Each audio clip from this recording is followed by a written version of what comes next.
Live. Okay, it is 8 o'clock. Call the regular monthly meeting of the Shenango County IDA to order, October 15th, 2025. Roll call. Burton here. Corey here. Zeno here. Crawford here. Both here. Woodford here. Mission of the Shenango County IDA. The mission of the Shenango County Industrial Development Agency is to drive economic growth by providing targeted incentives that strengthen the tax base, support job creation, and promote clean and/or affordable energy solutions for a more sustainable future. Approval of the minutes, September 17th as well as October 1. Executive session. Burton. Mr. Burton moves. Mr. Fold seconds. Discussion, any deletions, additions, corrections? Hearing none, we'll vote. Burton. Corey here. Zeno I. Crocodile. Both there. Woodford, aye, carries. Financial report, September 30, 2025. Jack. Hold on. Sorry.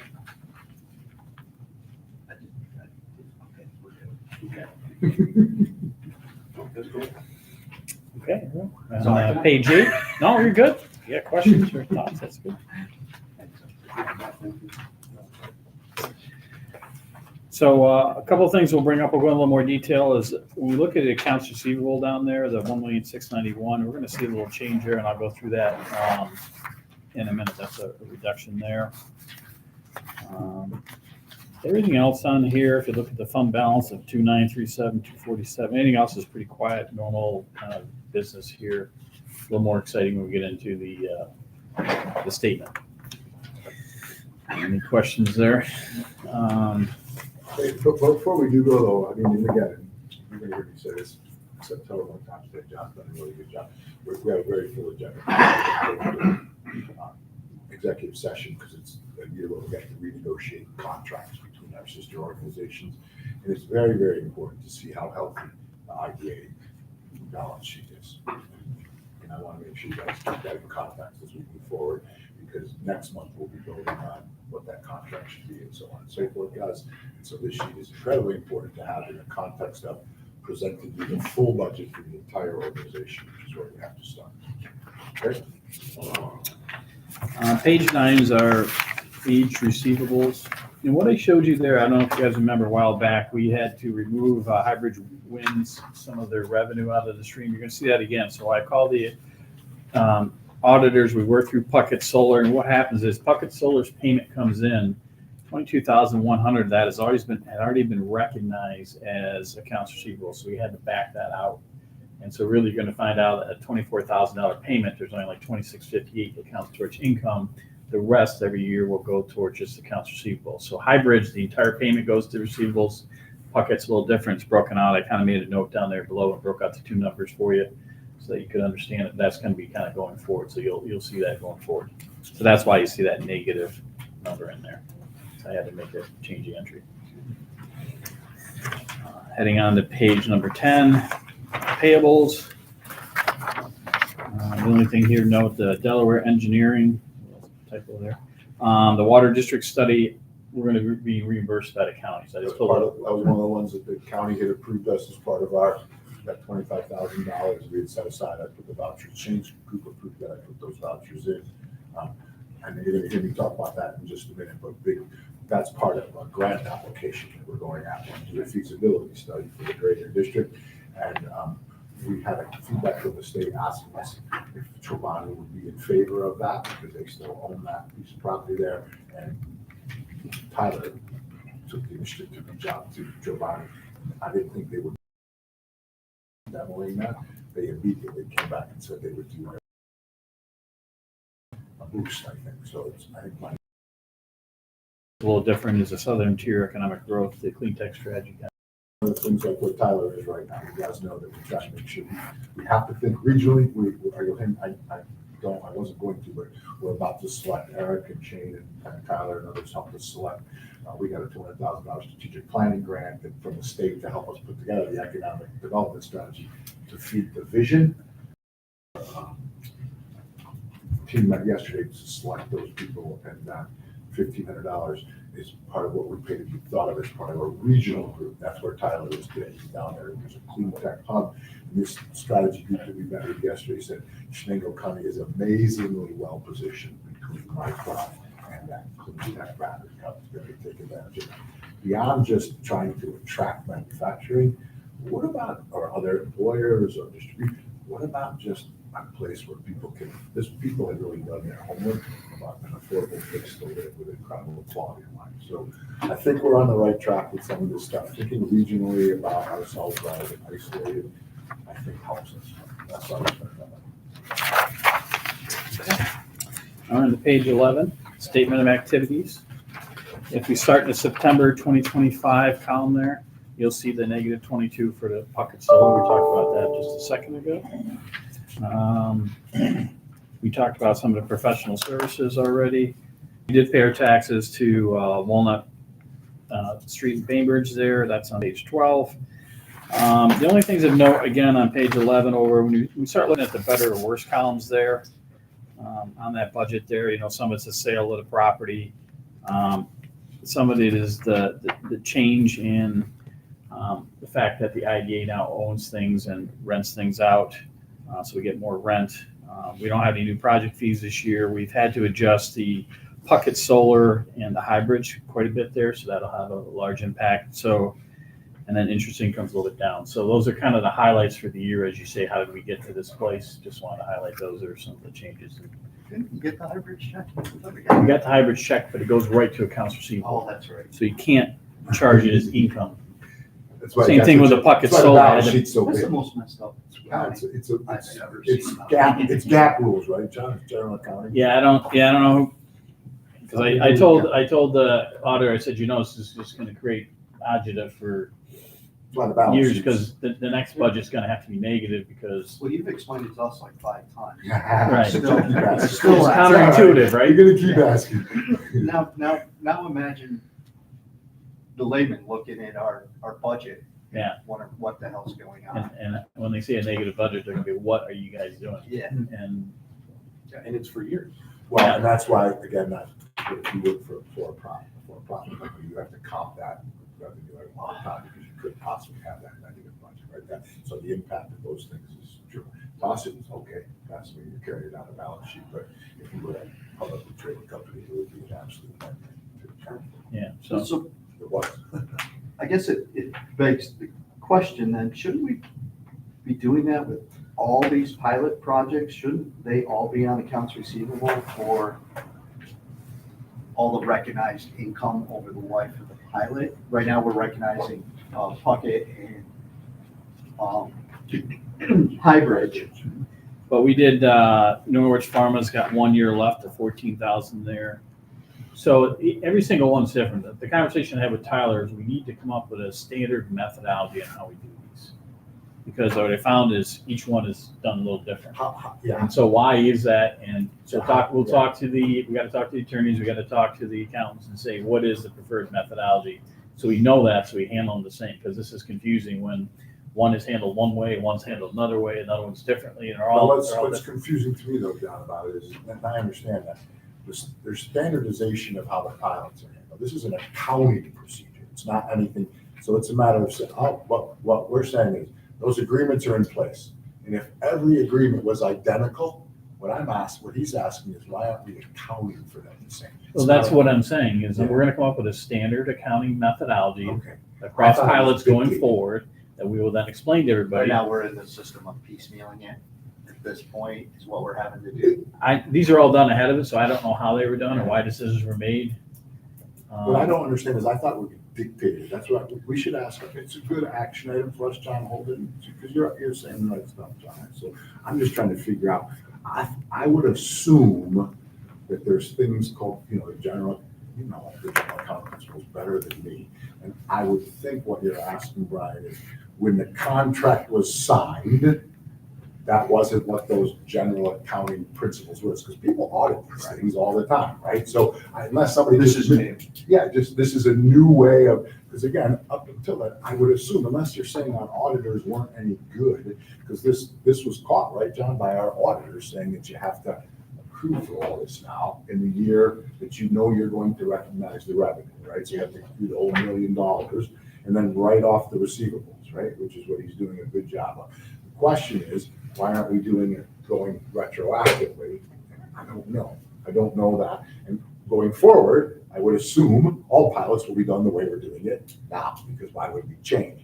I don't know why retroactively. Should we go backwards or not? It's a great question, John. Yeah. And I don't know the answer. Well, the question, well, the reason we did it is we had to get the balance of the, for the pocket solar to the right number. Right. And so you couldn't do that by taking the payment and applying it as revenue, because it wasn't reducing accounts receivable in the right manner. So it just wasn't working. So to do that, we had to change the methodology to say, okay, how is this actually working? I'm just wondering why we haven't gone back, why the auditors didn't say go backwards and do the other ones the same way.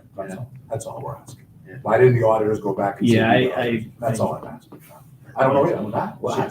maybe, should we be going backwards and doing all the rest of them? Well, I think all the rest, they feel are accurate. They're So accurate. we just took the one that I questioned. I said, this doesn't feel right Makes to me. sense.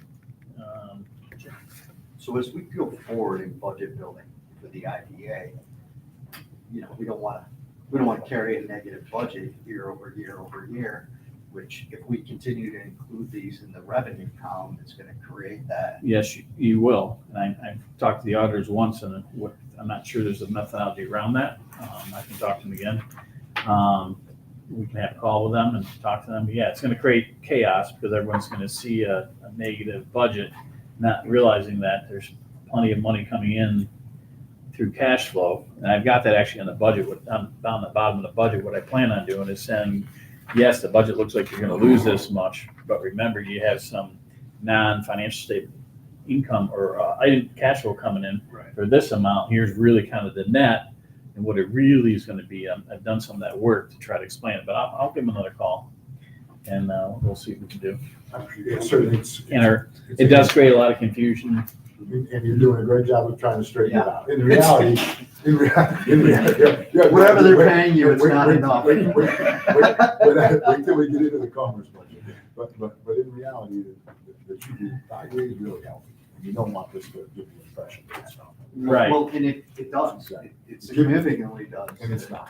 So you have to make sure we clearly get the way to account for it appropriately and present it appropriately, because I know it's accounted for appropriately. But how do we present it optically so people can understand it? Because again, it's important, and I fully understand, but the IDA is operating on a strong profit. So that's where the IDA is. I'm just concerned down the road, if we ever need to go bond for anything, in the future, right now, we don't have to, but that doesn't always mean we won't have to, would they understand that, right? I don't know.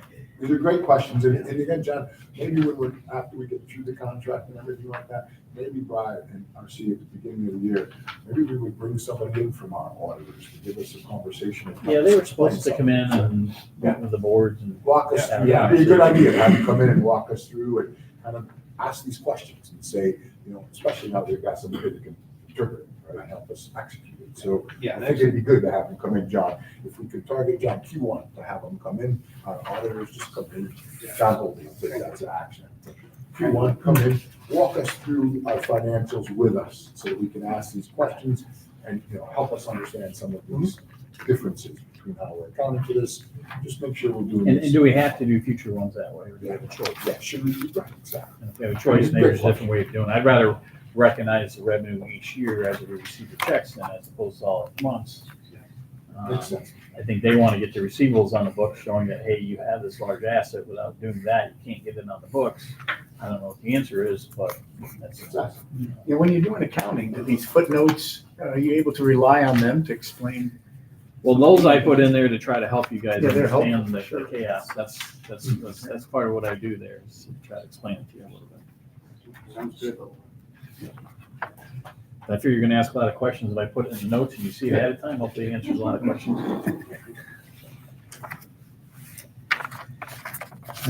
So on to page 12, just a reminder, some of our year-to-date expenses for utilities and maintenance. On the utilities piece, we had that $24,000 in taxes for the IDA that we won't have again. And on the maintenance, the IDA had $22,000 that was kind of its let's see, I got it right here. Yeah, the idea had 22,000, which was its own kind of maintenance, and a lot of that had to do with updating the bathrooms and the AC and all the stuff that related to the move. So just so you know, some of these are not things that you're going to consistently see in next year's budget and stuff. So just want to make you aware of that. Okay, any other questions for John?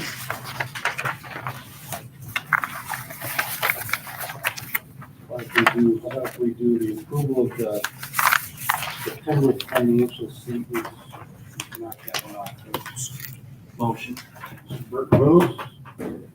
Corey seconds. Mr. Corey seconds. Discussion? Vote. Bird eye. Corey, aye. Zeno, I. Crawford, aye. Bozak. Woodford, aye, carries. John, 19 East Main. Yeah, so the asset list there, just real briefly, what we did is we took an inventory of the different assets. We found out that Commerce has $100,000 of contents coverage, the IDA has 10. Since the IDA owns the budget and a lot of these desk tables and things, that looked wrong. So John's been helping me. We went through, we valued them. We do need to value them at replacement cost. We have some values. We haven't had a chance to run by Sal. Once we have those, we're going to be getting hold of the agent, get a price quote to bump up the coverage, at least for the IDA. So if we had a fire or some kind of loss, we would actually get reimbursed for Preliminary, where are you with the number? 65,000, something like that. Or was it 10? So we're below there. Yep. Might be a little high with the Commerce one, but we might leave it alone depending on the price. You know, if it's not that much, it's a few bucks. We'll just leave it, just bump up the IDA one. So we'll be working on that. We'll have an answer for you next meeting. We'll have that taken care of. You also tasked us with figuring out whether or not we're doing construction insurance as well, so that's all part of the process. I'm gonna do a different update on that when we do on this building, you'll see it's one of the. Sounds good? Yeah, pretty Good job. Yeah, absolutely. And then pilot revenue recognition. I think we beat that one. Can we go over that? Anticipated those questions. Yeah, thank you. That sounds like that's a task in and of itself. Okay, cool. Bills and invoices? They're fairly standard fare. We kind of went over the unique one, the water study and the clean tech. Everything else is kind of our normal bills. Approve the bills and invoices. Motion. Mr. Burke moves. I'll second. Zeno seconds. Discussion. Vote. Bird eye. Corey, aye. Zeno, I. Crawford, aye. Bozak. Woodford, aye, carries. Moving on. Pilot updates. I will do a very poor job of giving you Tyler's updates, but he gave me all of them, and I will let you know, the good news is they're not too complicated. The lifelong agricultural, you remember that was the marijuana farm, that property was sold actually to Chris Jolotowski. He called me about that property. I don't know what his intentions are, but I believe that application, certainly for that piece of property, by that person is not viable. So there's no real update. I believe we'll take that off of our updates. There's no more to talk about. Norbert Solar, we're still waiting for our attorneys. Payne Solar, there's really no update there either. Principal Holding, we're moving forward with the closing of that building. We're selling that building with DCC on Monday. No, Tuesday. There's a ribbon cutting for that on the 23rd. We're expecting a bunch of dignitaries to be downtown. So we're closing. Originally, the closing was contingent upon the pilot because they wanted to protect themselves to make sure the pilot was approved. They can't wait now because they can't cut the ribbon and have the state come here without owning the building. So they've been willing to forego that, and we're more than willing to sell the building. And it doesn't affect the pilot at all, but we're on path now. It's in their lawyers' hands to get stuff like that. Our lawyers really are. We've done everything. As far as the pilot goes, right? It's not, we're not holding The anything. sale, everything with the sale's done and ready to go. Everything with the pilot's done and ready to go. We were waiting on The both. attorneys are We were still. waiting on both from their attorney. Yeah. He's completed, it was originally trying to complete the pilot agreement for this meeting. Couldn't do this meeting and then close in time. So they said we said, can't have somebody cut a ribbon on a building they don't own. Something could go wrong. So we gotta close on the building first. And because the state's coming and it's a big media event, they wanna make sure they own that building. So that it doesn't affect our pilot at all. It's just probably be November before we, Matter of time. better time. It's just a matter of time. Moving forward, everything's going. It actually should give us a good feeling that the project's going forward. We've approved the pilot, based on contingent upon a hotel and so on. Well, now you know it's coming, right? So it's definitely coming, it's happening. Cool. All right? In the hybrid, this is kind of a housekeeping thing. Yes. We kind of, just because of delays of the project itself, we essentially were in a position where we needed to reconcile the pilot schedule. Exactly right. And this enactment will reconcile that schedule, which is a good thing. That's right. You guys remember Highbridge came in, made a presentation. They thought that we weren't collecting the $94,000 and we were harassing them for it. They didn't think the pilot had begun yet because theoretically they hadn't started up there. Remember, questions, roads, fences, so on and so forth. They acknowledged the fact that they needed to pay the pilot payments, but they wanted to delay when they started until now, which was good for us because now they continue to pay them longer and they actually pay us more money in the long run. The tax. So we won't get a big one in 26, right? Correct. I believe it's. This is all part of that accounting stuff, right? Yeah, Highbridge. and, This is all part of that revenue recognition that We'll you just just. think the budget wise too. Correct. That we don't want, we're gonna have to leave out basically that 94,000 worth of accounts receivable in 26. When do we start recognizing? Well, it's 94. Number 94.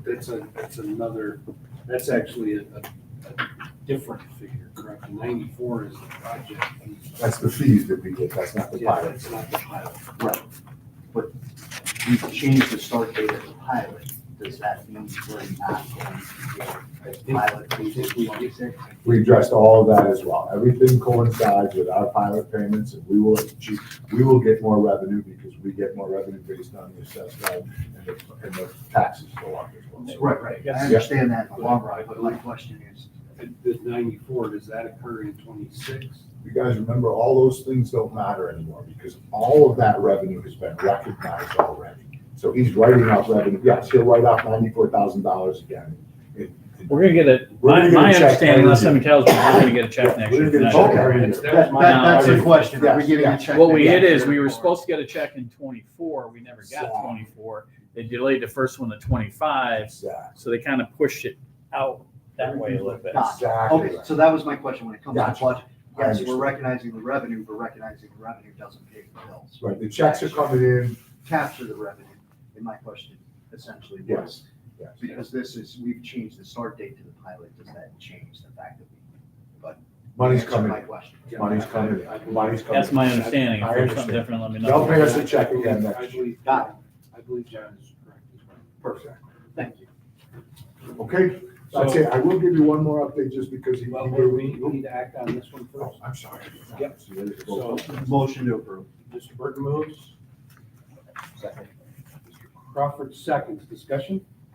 Yeah, this contract, I see they're moving up the timeline. So they're gonna begin in March. Is it vague enough where they can just keep pushing it out? Can this just keep getting bumped out until they find the right I economic? believe, Mike, this was actually, the origination date was actually of their own suggestion. Mhm. So I'm assuming that there were some unknowns when the original pilot was put together, and this was before my time. Mine too. But there were some unknowns with state programming and the actual initiation and construction of the project. But they were in a position where they had several major watershed events that occurred in their state approvals and their state contracts. And so it was like all of a sudden, a lot of things were happening all at once. And they seemed to be very pleased with this result. Right, okay. So I wouldn't anticipate that they would look to delay it again, I guess is my thought. Yeah, I guess they could always apply to delay it again, we could always say no. No, right, we had to approve, that was gonna be my point, Michael, was our lawyers drafted this, and just like the last one, we could have said no. And they'd have had to pay us 2 years in a row, they'd had to make a lump sum, because they were behind, hadn't paid 24, but we agreed, as long as it was favorable to us and the municipalities. And it was financially a lot, but they couldn't just change it without coming. So in. I see your point though, because this says year exemption, the first one starts in 28, 29. Yeah. Yeah, I haven't seen the payment reauthorization schedule though change since we've done this, so I guess to your answer, I don't know, I don't have anything in writing that tells me what they're paying every year, if the amounts have changed, what would they be, I don't know if the attorneys have that or. I mean, Again, I don't want to get. No, into, it's just like- good to know. Yeah, I don't want to. We'll follow up on that. Pay our attorneys next year to find out if we're getting a check or not when. We'll have to call them now, I We're guess. not, yeah, Yeah. yeah, Let's know for sure. yeah, that's what Joel. Okay. Any other discussion? So, And, we'll vote? Bird eye. Corey, aye. Zeno, aye. Crawford, aye. Bullseye. Woodford, aye, carries. Thank you. Sal? Before I do that, there was one article that we did leave off here, and that was the Cottage Bakery building, and Tyler wanted to let me know, he's gotten all of the information from Taylor and from Brian, it's with our attorneys right now. Our goal is to simply ask them to adhere to the contract as it was intended, which it had some escalators built into it, and they haven't been paying those escalators, so we have to rewrite that. Tyler will have all of that for you guys to review it. So you're talking about 5 Walnut, So they get 5 1. everything bigger. Yeah. You said cottage You say bakery. Cottage Bakery. I apologize. Ha! Everything baby. Everything baby. They're I baby, apologize. yeah. Thank you. I wonder why everybody was looking like that. Okay, New business. yeah, that's all right. I just asked a question about the marijuana plant. Does the application change because the ownership of the building, Well, yeah, there is no Not- application now. He couldn't possibly. so it voids it? Yeah, he doesn't, unless he comes back to me and says he's got a reasonable expectation to acquire that property. But right now, there's no reasonable expectation that he could. We wouldn't entertain the pilot, Mike, because he doesn't know. He doesn't have a location to Yeah. create the job. Exactly. Gotcha. Okay, Yeah. thanks. If he found something different. He'd come again and different. Right, start the process all over again? Yeah. Thanks. You bet. So I'm gonna go through the strategic plan here, RC, but I'd like to wait and do the old business first, because the strategic plan, as you guys should all, I hope you all know, right? The strategies that you're trying to employ inform how you're set up structurally and how you're structured financially. We're gonna talk about that, so I'd like to talk about this after we go through the old business. And real quick, if you don't mind, because I'm gonna go into executive session after this. East Main Street building, we're not gonna go in and talk a little bit about that because you have the term sheet in front of you, and ask you to keep that, take that confidentially in the back room. We're gonna talk about that as far as an update on this building, where the O'Reillys and Principal Design are going through the engineering specs, so that we can then get that to the state, so they can go through the process. This is being actually, this grant, remember, is through this city of Norwich, and it's conferred to the IDA. But we're on track, Eric, everything's moving forward. Working with the state, getting everything finalized. We're in really good shape, I think. Woods Corners, you hear me talk about how they're in favor of the water district. We did reach out to them at the request of that same group that was meeting to discuss the wells. They did not know whether there was any intention. Tyler has now, to fill those wells in, Tyler has now established a contact with the person who's in charge of that demo over there, and they want to talk to us some more as that moves forward. So we have a good report going now. I'll talk a little bit more about that in executive session, but we are connected with what's going on in Woods Corners. And Stan and the chairman and others met with them out in Pearl, and they've reiterated their commitment to our community, and they want people to know that. And I feel confident that they'll demonstrate that. Cottage Bakery building, that's why I did that in my head. There's an RFP out for that building right now. We have, I think the submissions are due by Friday.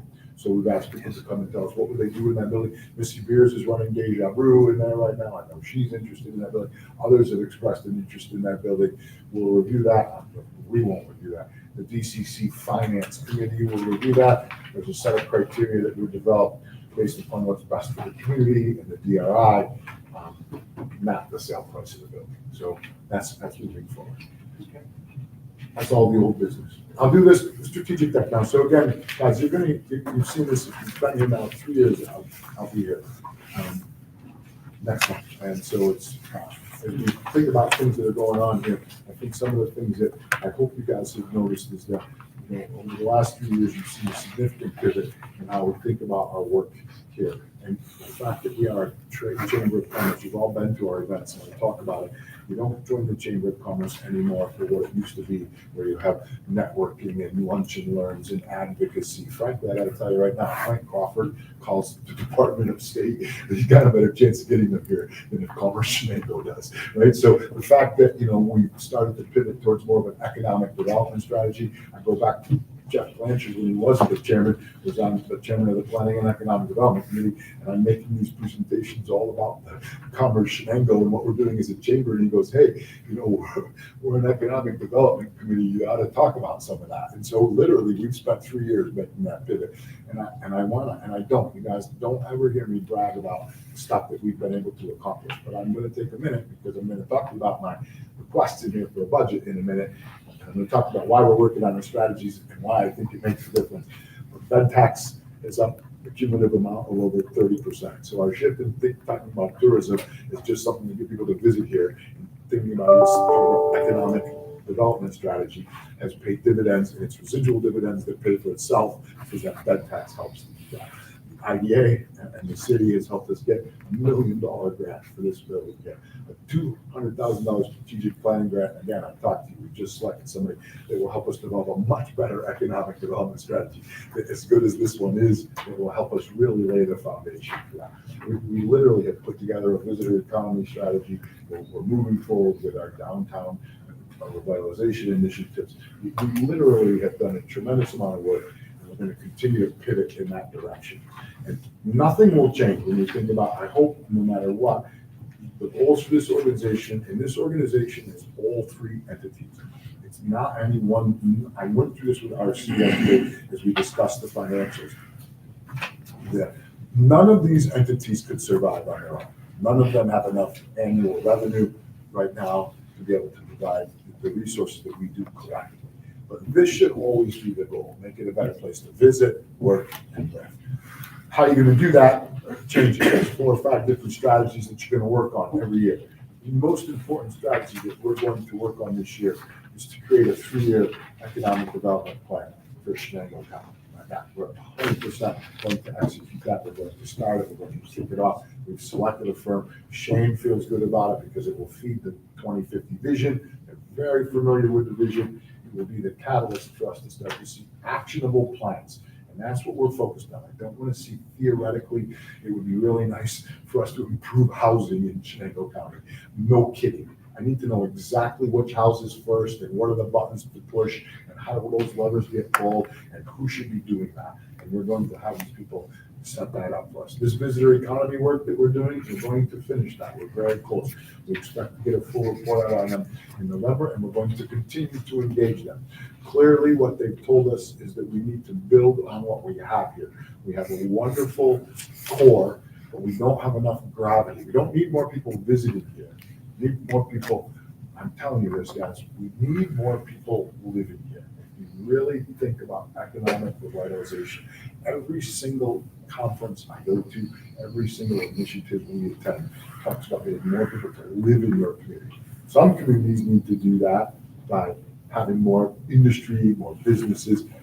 We need to do that by filling the businesses we have. If we can get more people to see our community and enjoy those things and come for the Blues Fest and stay for more than that, then we know we're building the right thing for people to want to live here. This isn't about getting more people to visit here. It's about getting people to live here. So you have to have the amenities to visit here. And I talk about when you go in the Adirondacks and you see the types of activities that are there, they also have no population problems there. We're going to continue to launch this early learning center. This is absolutely a key initiative for us. This is an economic development initiative. This is not a community initiative. This is about being able to attract and retain talented people in our community to reverse the population trend. We're going to develop at least one shovel-ready site. We need to have a site ready for expansion. When Raymond wants to build something for their distribution facilities and not having to go to Broome County, when they call and say they want to put US silicone someplace, but they can't put them downtown, we need to have a catalog of sites that are ready to go. Shane's identified 5 in the county. We need to have 1 by the end of next year so we can take advantage. We need a housing strategy. We absolutely don't, in order to get more people to live here, they have to have places to live. And we need housing at every level. From a homeless shelter, which again, I'm gonna tell you guys right now, that sounds, when I first took this job, we immediately thought that policing the homeless was the answer. You do a bunch of research and you talk to a bunch of police agencies, they tell you the most important thing you can do is have a homeless shelter. I've heard people tell me, you invest in the homeless and you'll always have that. And that is absolutely not true. If you invest in trying to help these people, first of all, it does give some a path to potentially get onto a better place. And it also gives the police an ability to differentiate between who are people that can be helped and who are truly criminals. We run the big cities and do it. We need executive housing. Cecil Miller moved here. The gentleman who, what was his name? That was Taylor, whatever. Taylor, what was the guy's Troy. name? What was his name? Troy Mann. Troy May can't find a place to live. Start Yeah. filling that. Potentially, we have to. No offense. I'm glad he's. We might not be able to have people work at Golden's. We may have to outsource marketing because people can't. That's the kind of stuff Apple said because people don't want to live here. So literally, having housing for people to live here is incredibly important in order to retain people. We have a lot of other initiatives here. You're going to look at them all. This is an exhaustive list of things that we're working on, their tasks. I'm not going to go through them all. I want you guys to make sure you look at it and pay attention to it, think about it as we go in and pivot, talk about the contract. Very little of this is talked about trying to make the Chamber of Commerce a more powerful organization. This is about truly having our organization change the trajectory and make sure that, again, we don't have to worry about tax caps because we've got a better tax base. That's the key, right? More people living here, better tax base, better people on, more people living here. I get calls constantly about the DRI. You know what you need downtown? You need Applebee's. There's Applebee's in every community in America. Nobody's driving here for an Applebee's, right? What we really need is, if we had enough people to support an Applebee's, I wouldn't have Stefanelli's being torn down. You need more people living here. That's the key, right? That is the key. So I mean, what does it take to get people to live here? And that's what we're trying to work on right now. And we need to continue to pivot and think that way. That's our strategy. I'd be open to any questions. We're going to put on the Commerce Board, we're going to put on the DCC. You guys, I'm putting that down. I said, poor Jeff's going to have to give him 3 times. Mike, you don't get him twice. Any questions on the strategic plan? We'll hear more of that as time goes on. You will. You're going to get details on it. You're going to get specific. I tried to identify, and again, I should be very careful. I presented these. We developed these together. These these are a long-term strategies. Tyler, John, and I sat together. Sophia owns the marketing strategies. There's no one person. You should never do that. Right? These strategies are owned by our organization, built by our organization, and the room back there. We're a little out of whack because we have to do the budget process while we're doing this stuff. But I'm confident that the collective group of people built the budget or built the strategic plan, and now we have to present the budget that supports that. Upcoming events coming along. They're all listed there. The next big one, I hope you guys can make it, is a giving event that we'll have coming up. Preferred Mutual has one in October as well. I think Brian, you're signed up for it. Preferred does a wonderful job. I'll have Tullers cater it over there. They'll present some of the things they're working on. They'll give us a chance to talk about some of this stuff again, if you guys want to hear about it. But I think Jeff, you came last year. They do a wonderful job. There's a chance for you guys to come over there. Preferred does a great job. And then the giving event, we're still trying to determine the location. We had it in St. Bart's last year, Paris Center. But we're going to try to maybe have it at the YMCA. That's a wonderful event. We give a free dinner to any 2 members of any Chamber of Commerce can come. We encourage you to bring a food, gift of food or a donation to one of the food banks or soup kitchens that provides for those less hungry. We're all very fortunate. We're going to have a Thanksgiving meal. There's many people that are. I think I don't know how many truckloads of food we gathered last year, but we had 125 people. We get a band to set up and play. It's really, really heartwarming event. Hopefully we'll be able to build on that. I encourage you guys to get a chance. Just come. It'll make you feel good about the community of it. Okay, that brings us to executive session. We do need to go into executive Yes, we session definitely. today. will be, I don't think we'll be making any decisions coming out of this that we need to vote on, RC. We'll be making some recommendations. As I go back, because this is new for me, the first time I've been through a contract negotiation process. But I'm gonna present to you all the commerce budget that I've presented, that we've worked on. If there's no way to present the commerce budget until I present it to you, and I've already presented it to the finance committee, so I understand where the county's at, they've given me their input, so we understand that. I now need the IDA and the DCCs so I can go back to commerce. So we're gonna start today with commerce, and if you guys all say, this makes sense to me, then I'll ask Brian, how do I go about developing the contract? okay, so essentially the purpose of the executive session will be the contractual negotiations associated with those budgetary. Yes, I'm gonna come in and make a presentation as to what I think the IDA should do going forward. And I think the terms are 3 years for these agreements by going forward.